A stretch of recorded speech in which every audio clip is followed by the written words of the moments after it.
다양한 종류의 약재들이 포장돼 놓여 있는 판매대. 그 중에는 백수호도 있습니다. 백수 말고 밑에 나오는 다른 것도 재배해요. 그 가짜 백수라는 거. 이런 정확히 있어요? 주인은 우리에게 보관해둔 이어부피소를 보여주겠다고 했습니다. 그게 이어부피소.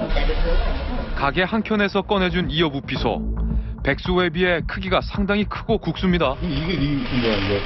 이것도 찾는 사람이 있어요?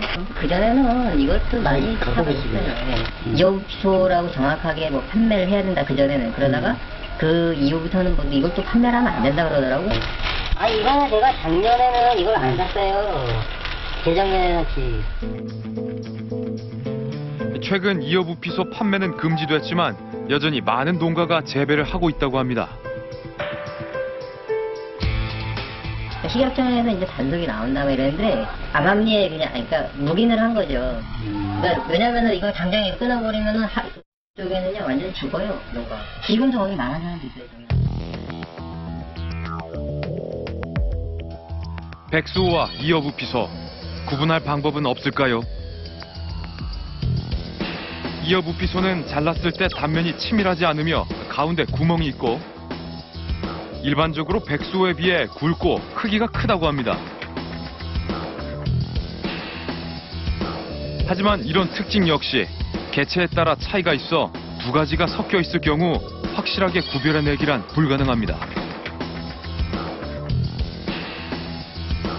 그렇다면 이어부피소가 백수호로 둔갑하게 된 배경은 무엇일까?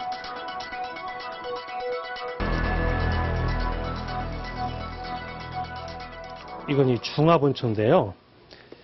중화본초에 이 백수호라고 하는 게 실려 있습니다. 그런데 그 기원 식물을 보면 우피소, 시낭쿰 아우리쿨라툼, 우리가 말하는 이어부피소입니다. 중국에서는 우리가 지금 문제가 되고 있는 이어부피소를 백수호라는 이름으로 사용은 하고 있습니다. 중국 약재서에는 이어부피소가 백수호라는 이름으로 기록되어 있습니다. 즉 한국과 중국에서 각각 서로 다른 종의 식물을 백수호라는 같은 이름으로 불러온 것입니다. 지금 이어부피소는 1990년대에 우리나라에 그 중국으로부터 도입된 유래종입니다.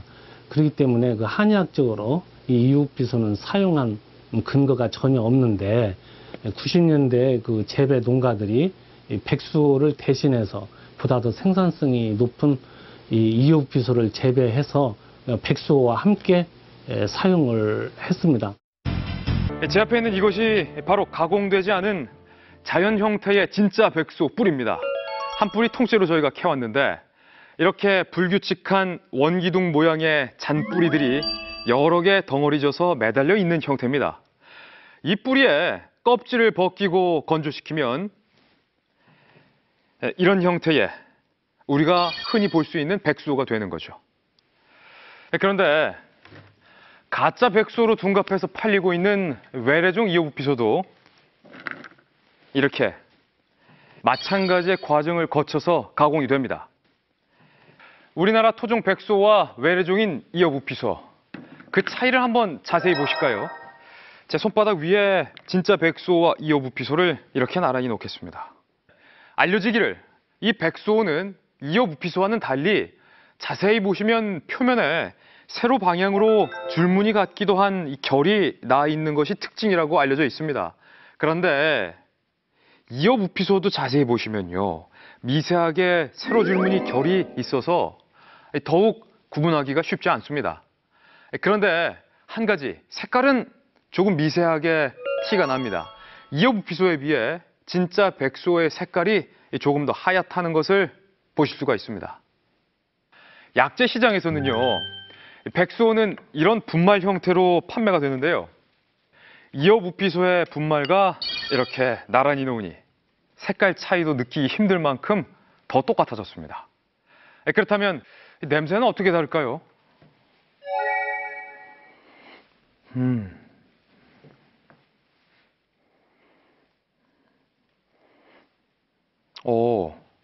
신기하게 둘의 향기가 확실히 다릅니다.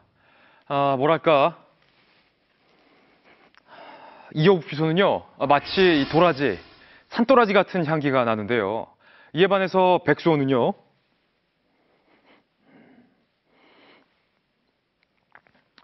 마치 인삼과 같은 그런 알싸한 향이 느껴진다는 점이 다릅니다.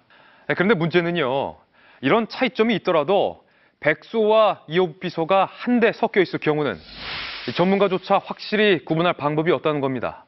제가 직접 한번 섞어 보겠습니다.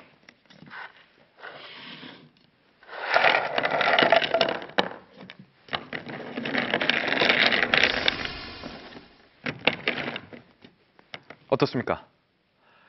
이렇게 한데 섞어 놓으니까 구분하기가 더 힘들어졌습니다. 바로 이게 문제입니다.